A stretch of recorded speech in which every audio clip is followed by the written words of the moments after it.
ஆடவே கூடாது வாழ்க்கையில் அப்படின்னு சொல்லும் போது நான் டோர் ஓபன் பண்ணி பாருறேன், இவரு தான் பாடுறாரு. తమిళ స్టార్ హీరో విశాల్ గురించి స్పెషల్గా చెప్పనక్కర్లేదు. ఆయన తెలుగులో పందెంకోడి, పొగరు, భరణి, పూజ వంటి పలు సూపర్ హిట్ చిత్రాల్లో నటించి మంచి గుర్తింపు సంపాదించుకున్నాడు. ఇక విశాల్ చేసే కామెంట్స్, సినిమాలు కూడా వైరల్ అవుతూనే ఉంటాయి. ఎప్పుడూ ఏదో ఒక ఇష్యూతో విశాల్ సోషల్ మీడియాలో ట్రెండ్ అవుతూనే ఉంటాడు.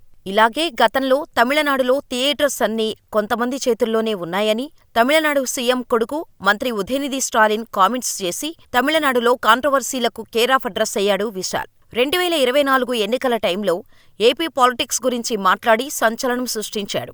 తాను ఏ పార్టీ సపోర్టర్ కాదని, కానీ ఐ లైక్ జగన్, ఈసారి కూడా ఆయనే మళ్లీ సీఎంగా వస్తారు అని సపోర్ట్ చేసి తెలుగులో ఎన్నో విమర్శలను ఎదుర్కొన్నాడు విశాల్. గత కొంతకాలంగా సినిమాలకు దూరమయ్యాడు. ఎప్పుడూ సోషల్ మీడియాలో యాక్టివ్గా ఉండే విశాల్ ఒక్కసారిగా కనిపించకుండా పోయి తాను నటించిన సినిమా మదగజ రాజ మూవీ ప్రీ రిలీజ్ ఈవెంట్కు వచ్చిన విశాల్ను చూసి అక్కడ ఉన్న వారందరూ ఒక్కసారిగా షాకయ్యారు. అయితే చాలా రోజుల తర్వాత బయటకు వచ్చిన విశాల్ పరిస్థితి చూసి ఫ్యాన్స్ ఆందోళన చెందారు. అంతగా విశాల్ మారిపోయాడు. దీంతో అసలు విశాల్కి ఏమైంది, ఎందుకు ఇలా బక్కచిక్కిపోయి వణికిపోతున్నాడో తెలుసుకోవాలని ప్రయత్నిస్తున్నారు. ఆ విషయాలు మీకోసం. విశాల్ పూర్తి పేరు విశాల్ కృష్ణారెడ్డి. ఆయన 1977 ఆగస్టు 29న మద్రాసులో జన్మించారు. విశాల్ తండ్రి జీకే రెడ్డి గతంలో చిత్ర నిర్మాత, చిరంజీవి హీరోగా ఎస్పీ పరశురాం అనే చిత్రాన్ని జీకే రెడ్డి నిర్మించారు. తర్వాత తమిళంలోనూ జీకే రెడ్డి కొన్ని చిత్రాలకు భాగస్వామిగా ఉన్నారు. దాంతో చిన్నతనం నుంచే విశాలకు సినిమాలంటే ఆసక్తి ఉండేది. అయితే ముందు చదువు పూర్తి చేసిన తర్వాతే సినిమాలు అని తండ్రి జీకే రెడ్డి చెప్పటంతో చెన్నైలోని లయోలా కాలేజ్లో విజువల్ కమ్యూనికేషన్స్ పూర్తి చేసి చదువు పూర్తయిన తర్వాత చిత్రసీమలో అడుగుపెట్టాడు. తొలుత అర్జున్ హీరోగా రూపొందిన వేదం చిత్రంలో చిన్న పాత్ర చేస్తూనే ఆ సినిమాకు దర్శకుడైన హీరో అర్జున్కి విశాల్ అసిస్టెంటుగా పనిచేశారు. కానీ విశాల్ హీరో అవ్వాలని అనుకోలేదు. కనీసం నటనవైపు రావాలని కూడా అనుకోలేదు. డైరెక్టర్ అవ్వాలని అనుకున్నాడట. కానీ తన తండ్రి కోసం హీరో అయ్యాడు. తన తండ్రి జీకే రెడ్డి, నీది హీరో ఫేస్ కట్, నువ్వు నటనపై ఫోకస్ పెట్టు అని చెప్పటంతో నాన్న కోసం 2004లో గాంధీకృష్ణ దర్శకత్వంలో సెల్లమే సినిమాలో తొలిసారి కథానాయకుడిగా ప్రేక్షకుల ముందుకు వచ్చాను. అది ఘన విజయం సొంతం చేసుకుంది. ఆ చిత్రమే తెలుగులో ప్రేమ చదరంగం పేరుతో విడుదలై విజయం సాధించింది. ఇక వెనక్కి చూసుకోవాల్సిన అవసరం రాలేదు.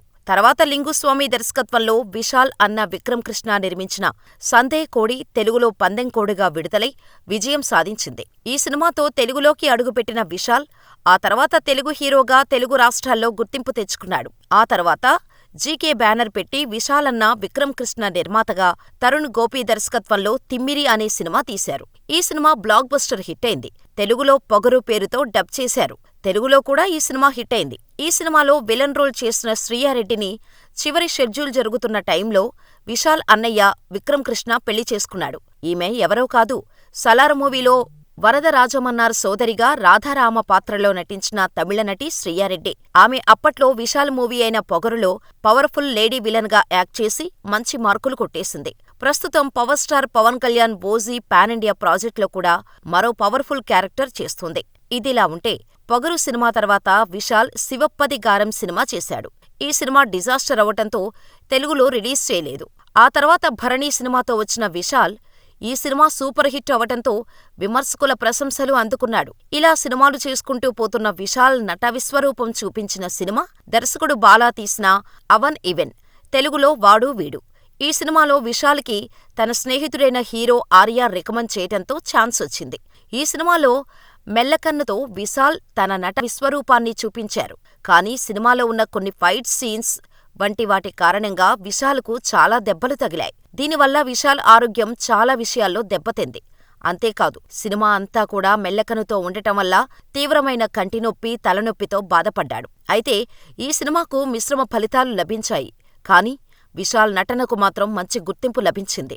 ఆ తర్వాత ప్రభుదేవా దర్శకత్వంలో వేదీ సినిమాలో పోలీసధికారిగా నటించారు విశాల్. ఈ సినిమా బాక్సాఫీస్ వద్ద హిట్టుగా నిలిచింది. ఇలా హీరోగా దూసుకుపోతున్న విశాల్ 2014లో నాన్ సిగప్పు మనిథన్ తెలుగులో ఇంద్రుడు సినిమాతో మొదటిసారిగా నిర్మాణ రంగంలోకి అడుగుపెట్టాడు.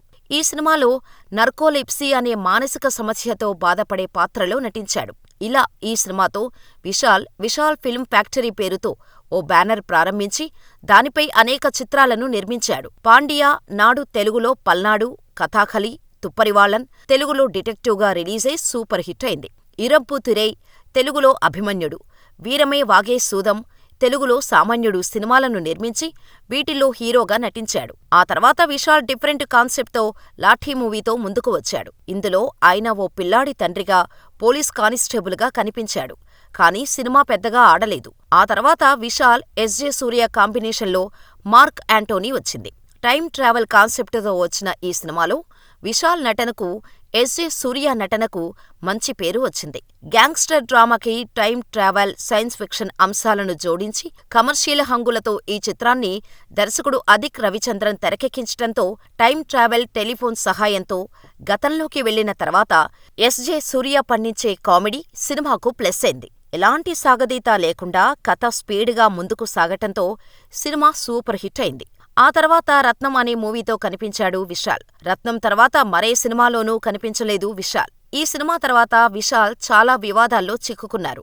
మొదట్నుంచీ కూడా ఉన్నది ఉన్నట్టు మాట్లాడి వివాదాల్లో చిక్కుకునే విశాల్ తమిళనాడులో థియేటర్స్ అన్నీ కొంతమంది చేతుల్లోనే ఉన్నాయని, వాళ్లు చెప్పినప్పుడే సినిమా రిలీజ్ చేయాలని, సినిమాలను వాళ్ల కంట్రోల్లో ఉంచుతున్నారని, వాళ్లు ఎవరో కాదు రెడ్ జాయింట్ డిస్ట్రిబ్యూటర్స్ అంటూ ఇంటర్వ్యూలో చెప్పుకొచ్చారు. ఇక్కడి నుంచే ఆయనకు ప్రాబ్లమ్స్ మొదలయ్యాయి అనడంలో సందేహమే లేదు. 2017 నుంచి 2019 వరకు నిర్మాతల మండలి అధ్యక్షుడిగా ఉన్న విశాల్ ఆ సమయంలో పెద్ద ఎత్తున నిధులు దుర్వినియోగం చేసినట్టు తమిళ ప్రొడ్యూసర్లు ఆరోపించారు. విశాల్ 12 కోట్ల రూపాయలను దారి మళ్లించాడని విశాల్పై ఆరోపణలు చేశారు. అంతేకాదు, విశాల్ నడిగర్ సంఘం అధ్యక్షుడిగా ఉన్నప్పుడు కూడా నిధుల దుర్వినియోగం జరిగిందంటూ తీవ్రస్థాయిలో విమర్శలు గుప్పిస్తున్నారు. ఈ క్రమంలో తమిళ నిర్మాతలంతా కలిసి విశాల్ సినిమాలో ఎవరు పనిచేయాలన్నా పర్మిషన్ కంపల్సరీ అన్న రూల్ని తీసుకొచ్చారు. ఈ అల్టిమేటంపై విశాల్ సోషల్ మీడియాలో స్పందిస్తూ తన ఇన్స్టాగ్రామ్లో ఓ పోస్టు షేర్ చేశాడు.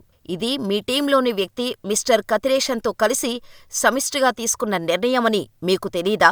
నిర్మాతల మండలిలోని వృద్ధులు, కష్టాల్లో ఉన్న సభ్యుల సంక్షేమ పనుల కోసమే ఆ నిధులు ఖర్చు చేశాం. వారి కుటుంబం, విద్య, వైద్యం అంటూ ఇలా పలు సంక్షేమ కార్యక్రమాలకు ఖర్చు చేశాం. కౌన్సిల్ సభ్యులు, వారి కుటుంబాలకు ప్రయోజనం చేకూర్చేలా పండుగల సమయంలో ప్రాథమిక సంక్షేమం ఇచ్చాం. ఇలా ఎన్నో సంక్షేమ కార్యక్రమాలకే నిధులు ఖర్చు చేయబడ్డాయి. మీరు అక్కడ మీ పనిని సక్రమంగా చెయ్యండి. ఇండస్ట్రీలో చాలా పని ఉంది. Double taxation, theatre maintenance charges అంటూ ఇలా ఎన్నో సమస్యలకు పరిష్కారాలు వెతకాల్సి ఉంది. విశాల్ ఇక్కడ కంటిన్యూగా సినిమాలు చేస్తూనే ఉంటాడు. కావాలంటే నన్ను ఆపేందుకు ట్రై చేసుకోవచ్చు. నిర్మాతలు అని పిలువబడే ఎప్పటికీ సినిమాలు నిర్మించలేని ప్రొడ్యూసర్స్ మీరు. అసలు అక్కడ సినిమాలు తీసే నిర్మాతలున్నారా? ఆలోచించండి అంటూ విశాల్ 2024 జులైలోనే పోస్ట్ చేశాడు. అయితే విశాల్ ఆరోపణలు చేసిన రెడ్ జాయింట్ డిస్ట్రిబ్యూటర్స్ సంస్థ తమిళనాడు సీఎం కొడుకు మంత్రి ఉదయనిధి స్టాలిన్ నేతృత్వంలో నడుస్తోందని, అందుకే విశాల్ ఇంటర్వ్యూలో చెప్పిన మాటకు హర్టైన ఉదయనిధి స్టాలిన్ ఇలా కక్షపూరితంగా వ్యవహరిస్తున్నారనే తరహాలో కోలీవుడ్ వర్గాల్లో టాక్ ఉంది. అయితే ఇందులో ఎంతవరకు నిజముందో లోగట్టు పెరుమాళ్లకే తెలియాలి. ఇలా ఈ ఇష్యూ తర్వాత విశాల్ బయట కనిపించటం తగ్గించేశారు. డిటెక్టివ్ పార్ట్ 2లో బిజీగా ఉన్నాడని, అందుకే బయటకు రావటం లేదు అని అందరూ అనుకుంటున్న టైంలో విశాల్ చాలా గ్యాప్ తర్వాత సంక్రాంతి కానుకగా మదగద రాజా అనే సినిమాతో వస్తున్నాడు. ప్రస్తుతం ఈ మూవీకి సంబంధించిన ప్రమోషన్స్లో బిజీగా ఉన్నాడు విశాల్. నిజానికి ఈ సినిమా షూటింగ్ 2012లోనే కంప్లీట్ చేశారట. అంటే 12 ఏళ్ల తర్వాత ఈ సినిమాను రిలీజ్ చేస్తున్నారు మేకర్స్. అయితే నిన్న చెన్నైలో ఈ సినిమాకు సంబంధించిన ప్రీ రిలీజ్ ఈవెంట్ జరిగింది. చాలా రోజుల తర్వాత విశాల్ను బయటకు రావటంతో అందరూ ప్రీ రిలీజ్ ఈవెంట్ కోసం వెయిట్ చేశారు. కానీ విశాల్ కోసం చూసిన అందరూ ఒక్కసారిగా షాకయ్యారు. దానికి కారణం విశాల్ బాగా బక్కచిక్కిపోయి గుర్తుపట్టలేనంతగా మారిపోయాడు. స్టేజిపై మాట్లాడుతున్న సమయంలో చేతులు కూడా వణుకుతూ కనిపించాడు. అంతేకాదు, కనీసం మైకును కూడా గట్టిగా పట్టుకోలేని స్థితిలో ఉన్నాడు. అంతేకాదు, మాట్లాడుతున్నప్పుడు నోట్లో నుంచి మాటలు కూడా సరిగా రాలేని స్థితిలో ఉన్నాడు. ఎప్పుడూ చాలా చలాకీగా ఉండే విశాల్ను అలా చూసిన అభిమానులు తట్టుకోలేకపోతున్నారు. విశాల్కు ఏమైందని సోషల్ మీడియాలో ట్రెండ్ చేస్తున్నారు. ఎందుకు విశాల్ అలా వణికిపోతున్నాడు అంటూ ఆరా తీస్తున్నారు. అయితే తెలిసిన సమాచారం మేరకు విశాల్ హై ఫీవర్తో బాధపడుతున్నారట. ఫీవర్ కారణంగానే విశాల్ సన్నగా మారినట్టు తెలుస్తోంది. అయితే విశాల్ని చూస్తే నడవటానికి కూడా ఇబ్బంది పడుతున్నాడు. కేవలం ఫీవర్ కారణంగానే విశాల్ ఇలా మారాడా? 6 నెలల్లో ఈ మార్పు ఎలా వచ్చిందనే అనుమానాలు కూడా తలెత్తుతున్నాయి. అయితే విశాల్ లేటెస్ట్ మూవీ రత్నం ప్రమోషన్స్లో పాల్గొన్నప్పుడు చెప్పిన విశేషాల్లోకి వెళితే మనకు సమాధానం దొరకచ్చు. నేను మా డాక్టర్ మాట ఎప్పుడూ వినలేదు. మా డాక్టర్ ఏది చెయ్యొద్దంటే అదే చేస్తుంటాను. వాడు వీడు సినిమా టైంలో మెల్లకన్ను పెట్టి నటించొద్దని అన్నారు. కానీ నేను వినలేదు. నా శరీరంలో ఇప్పుడు 100 కుట్లున్నాయి. మా డాక్టర్ అలా చెప్పి చెప్పి విసిగిపోయారు. నేను ఆయన మాట వినకుండా ఫీడ్స్ చేస్తూనే ఉన్నాను. నన్ను నమ్మి డబ్బులు పెట్టేందుకు వచ్చిన నిర్మాత బాగుండాలని ప్రయత్నిస్తున్నాను. హరిగారితో భరణి, పూజ చేశాను. అవి పెద్ద హిట్లయ్యాయి. నా 19 ఏళ్ల నా కెరీర్లో మీడియా, ఫ్యాన్స్, అభిమానులు, ప్రేక్షక దేవుళ్లందరూ నాకు ఎంతో సపోర్టుగా నిలిచారు అని విశాల్ చెప్పిన మాటలు వింటే ముందునుంచే విశాల్కు హెల్త్ ఇష్యూస్ ఉన్నట్టు తెలుస్తోంది. ఇలా తన హెల్త్ గురించి కేర్ తీసుకోకుండా సినిమాలు చేయటం వల్ల పాత గాయాల కారణంగా ఇప్పుడు ఇబ్బంది పడుతున్నట్టు చెప్పవచ్చు. ఇదిలా ఉంటే 2019 మార్చి 10న విశాల్కు అనిషారెడ్డితో ఎంగేజ్మెంట్ జరిగింది. విశాల్కి కూడా పెళ్లి జరిగిపోతుంది అని అందరూ అనుకున్నారు. కానీ పెళ్లి జరగలేదు. అయితే అప్పట్లో విశాల్ పెళ్లి, నిశ్చితార్థం తర్వాత ఆగిపోవటంతో అనేక సందేహాలు అప్పట్లో మీడియాలో వచ్చాయి. అయితే అప్పటికే విశాల్కు హెల్త్ ఇష్యూస్ ఉండటంతోనే పెళ్లి క్యాన్సిల్ అయి ఉండొచ్చని ఇప్పుడు మరోసారి విశాల్, అనీషారెడ్డి పెళ్లి అంశం తెరపైకి వచ్చింది. ఏది ఏమైనా విశాల్ త్వరగా కోలుకొని మునుపటిలా యాక్టివ్గా ఉండాలని అభిమానులు కోరుకుంటున్నారు. మరి విశాల్ హెల్త్ గురించి మీరేమనుకుంటున్నారు?